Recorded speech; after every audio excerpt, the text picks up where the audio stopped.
In this video, I will show you how to try Canva Pro step-by-step as a beginner in 2026. First, open Canva and log into your account. Once you're inside the dashboard, look at the top menu and click on Start Your Free Trial or Upgrade. Now you will see the Canva Pro plan page. Here, select the free trial option if it's available on your account. This allows you to access Pro features for a limited time without paying upfront. Next, Canva may ask you to confirm your details or add a payment method to start the trial. Don't worry, you will not be charged during the trial period if you cancel before it ends.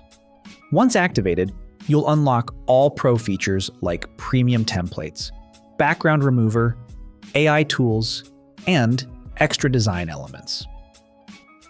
After that, you can start using Canva Pro features directly in your designs and explore everything freely during the trial period.